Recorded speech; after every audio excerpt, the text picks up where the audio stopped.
the latest superhero epic from Marvel Films and a movie focusing on con artists are available for viewing this week. Yes, here to review Ant-Man 3 and Sharper are film critics Pam Powell and Chuck Kaplinski. Ant-Man has a longer name. Chuck told me I could say it shorter. Ant-Man 3 is way easier. Ant-Man and the Wasp, Quantumanium. What's Quantumanium? It's a really little place. Oh. I mean, a really little place. It's a microscopic universe in which our heroes are sucked into in the first 10 minutes. And let me tell you, for a microscopic universe, it's really big once you get down there. Well, that's New York, which is a universe. No, actually, it's Los Angeles, a universe in and of itself. And there we see Scott Lang. He's kind of coasting on his success.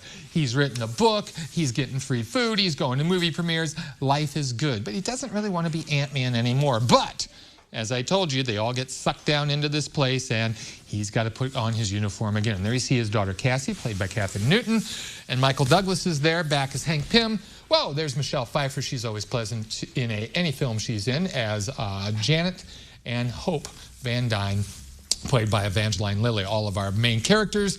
And here we are, sucked down into the place. Well, they got to get out of this place. And the big bad guy here is Kang the Conqueror, played by Jonathan Majors. You're going to see him real soon in Creed 3 as well. And Kang is the next big villain. He's going to be their version of Thanos. And all of the Marvel movies are going to lead to a big epic in which they fight him. But we're dealing with this first. And the first hour of this film really drags. It really drags. We spin our wheels being immersed into this new world, meeting all these new characters, and not many of them make an impression. But for me, the second hour kicked things into high gear. Kang shows up and things get very serious very quickly. You don't mess with Scott Lang's daughter. That's all I got to say, because he kicks things off in a very violent way, and he continues to do so.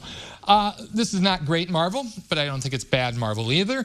As I said, this is a springboard for greater films to come, and as you can see, with all these films, they always look great. I mean, there's no question about that, but there's a tone problem with this one. That first hour drags, but for me, the ship was righted, and I had fun with it. Well, do you have to have a pretty good understanding of Marvel in general to understand this? No. Okay. I think we can helps, but no. You know what? I have seen every single Marvel movie, every single DC movie, and still this is just the same as every other one. This used to be fun for me, the Ant-Man series, because it was funny. It had Paul Rudd. I love him. I do too. And it did not capitalize on all the comedic talent that is in this movie. And it was a total snoozer for me. Oh. Okay, well, let's talk Sharper. Let's do that. I'm hoping it was not a snooze fest. It was not. This one is, it was a pleasure to watch. It is about con artists, and we meet young Sandra, who meets Tom in a bookstore, and there are sparks at first sight. And they end up having a beautiful young love affair until one day we find out that Sandra's brother is in trouble. And together they trying to figure out a way to rescue her brother financially. Well, it turns out that neither Sandra nor Tom are exactly who we think they are. And then we get another perspective of what's happening down the line as we're introduced to Julianne Moore and Sebastian Stan as Max and Madeline. They have an interesting relationship, and eventually all these loose ends begin to intertwine, and we understand what their backstories are because of the perspectives that they take in these different chapters to learn about their backstory and how they come together in the end. This has so many twists and turns. As Chuck said in our podcast earlier today, you better hang on or else you're going to get whiplash, because there are so many twists and turns. To me, this was a lot of fun. The acting was great.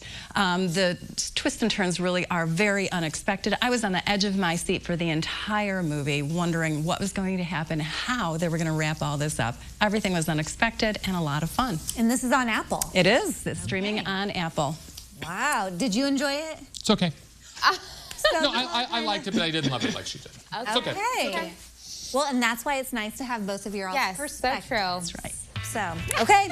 Well, if you want more reviews and witty banter, you can check out the Real Talk with Chuck and Pam YouTube channel. They've got lots of great video reviews, all of their segments, and links to their website and podcast will be at CILiving.tv. Give them a like on Facebook. They really like that. They do all sorts of cool things. They're just cool people.